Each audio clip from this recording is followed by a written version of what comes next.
Demeler menен kamaz da bari çıkalım. Oylem жақсылық менен бүткөн эгер мындай мамлекет башкарылса, түшүнүк менен биз мамлекет башкарып калдык. Эртең чындыкты айтты деп. Ким чындыкты айтып үнү бийигире көтөрүлдү, ошол кылмышын козгоп баштады да мамлекет. Бул жақсылыкка алып келди. Эртең козгозун.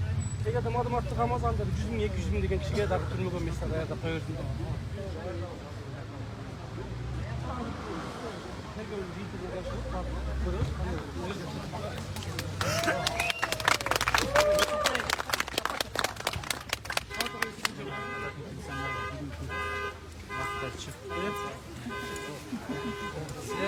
Ben malumatlar şarak bağlaysa malumatlar var özgür tarafa. Kalacak dur lan. Kameraga tosun. Ağay, benim de kolum karnım olmuş ağay. Hem oy emne oluşu mümkün. Balдар bala kezdе oyunga toybay kalgan eкен эми ойношуп атат. Оператордун берүүнү бар.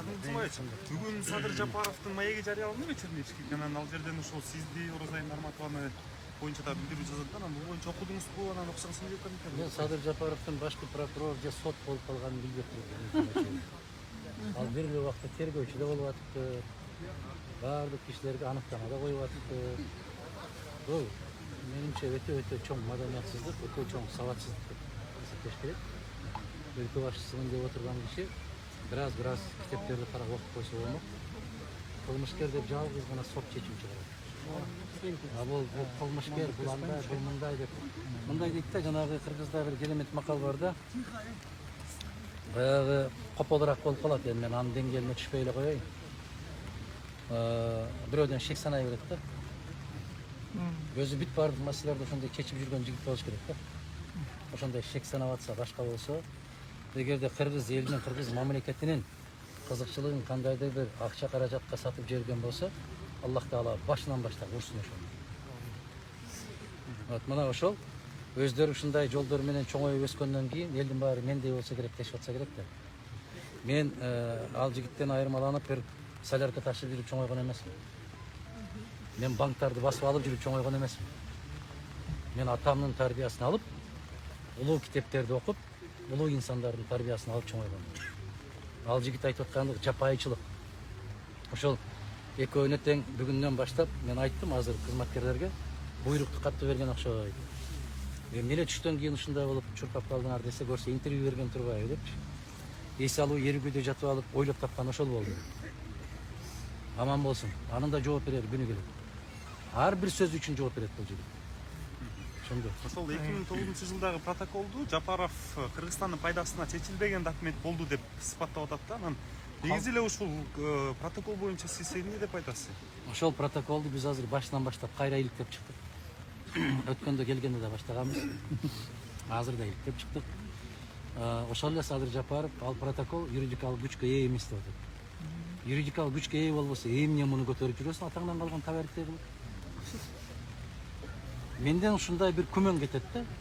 Мүмкүн ушу жигиттер өздөрү ушуну жокко чыгарып беребиз деп убада берген сыяктуудай көрүнөт да.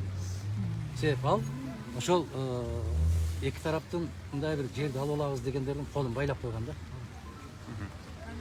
Түшүнөсүңөрбү? Бул талаш жер да.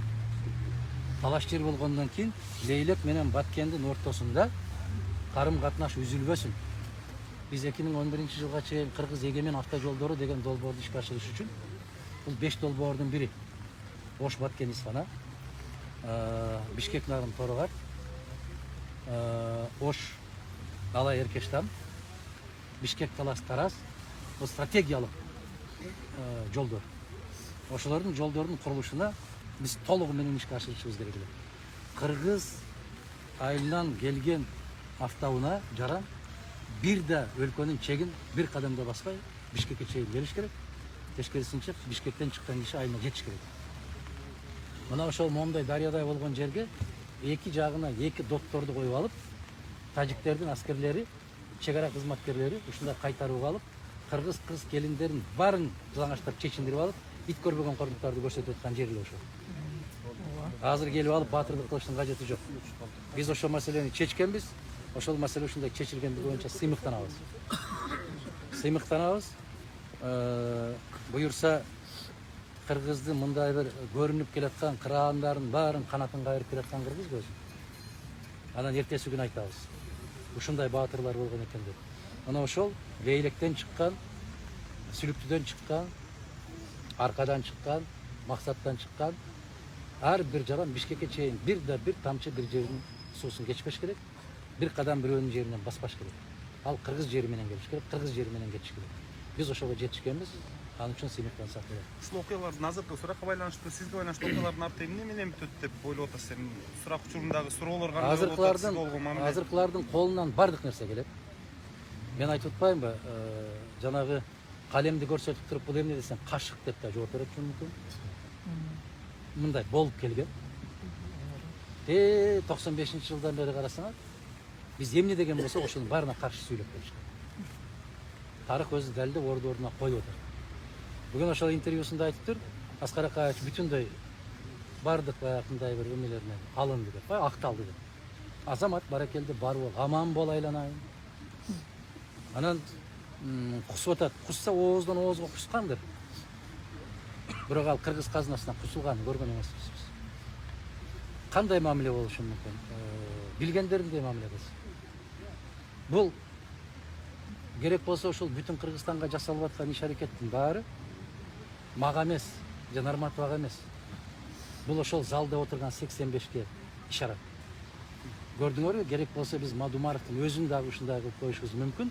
Ушуну эске алуу менен силер оозуңарды жапкыла дагы бас дегенди бас, аткар дегенди аткар деп ошолорго ишарат берип, ошолордун коркутабыз деп атат.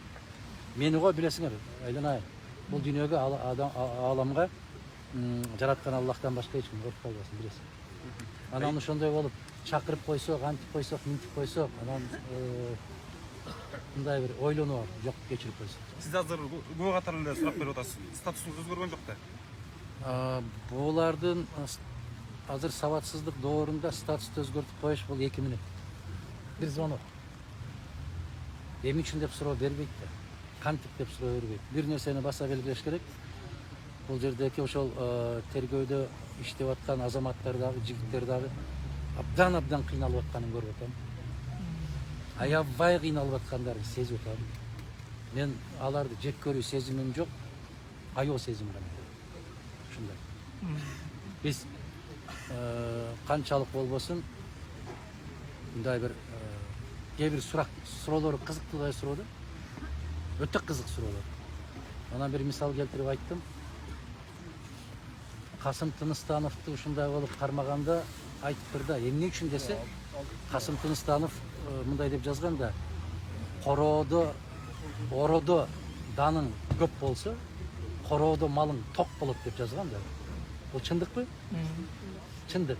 Аны эмне кылып айтышты? Сен дейт данды мамлекетке тапшырбай өзүңдүн корооңдо сакта деп чакырып атасың деп. Камашты да, туура. Азыр эми ушул жерде ушул талаш болуп аткан жер биздин кыргыздын 100% кыргыздын пайдасына чечилген. Ушул 49 жылдын ичинде бизден акылдуу, бизден эстүү азаматтар келип, биз аларга далилдей албай атабыз. Себеп дарыянын эки четине тең автомат, пулемет, кумдан жанак каптарга толтуруп, дот куруп турушуп алган. Азаптын азабын көрсөтүшүп аткан. Ошо бизден эстүүлөр келгенге чейин талаш жер деп туруп, бирок биз жолду курушубуз керек. Кыргыз катташ керек. Жашоо токтобош керек деп чыккан маселенин ушунчалык деңгээлге көтөрүлүшүнө себеби эмне десеңиз бирөө гана ошол сабатсыздардын сабаттууларды көрө албастыр. Жанагы ошол ижарага алган мөөнөт 49 жыл бүткөндөн кийин жердин статусу кандай болушу мүмкүн? Жердин статусу эч кандай өзгөрбөйт. Себеп мен дагы бир жолу айтам, аны Садырда айтып атат. Юридикалык күчкө эмес деп. Жердин макамы бир гана учурда өзгөрөт. Ал делимитация, демаркация. Делимитация, демаркация бир гана учурда болот. Ал эки мамлекет, эки тараптуу ратификация болгон. А бул маселе ратификацияга кирген эмес да. Тескерисинче 24 декабрда Ош шаарында 2009 жылкы мен кеткенмин отставкага ал кезде бизден кийинки комиссиялар бүтүндөй топтолуп отуруп биз койгон тарапты аткарбаганлыгы үчүн ошол токтомду толугу менен протокол толугу менен жокко чыгарышкан. Жок нерсе. Бүттү. Макул. Ийгилик, рахмат. Сиз калган Бул сураттын мөөнөтү Жакшы. бетил болдубу? Эртең. Эртең да? Кайсыда экен? Рахмат. Sağ bezdim. Кетпесин Saat kaçada? 9:30. Saat 9:30. Hurmatly mekanishlar. Bizning Jog'or Kengashining deputatlari в полном составе desem charnashib qo'ying.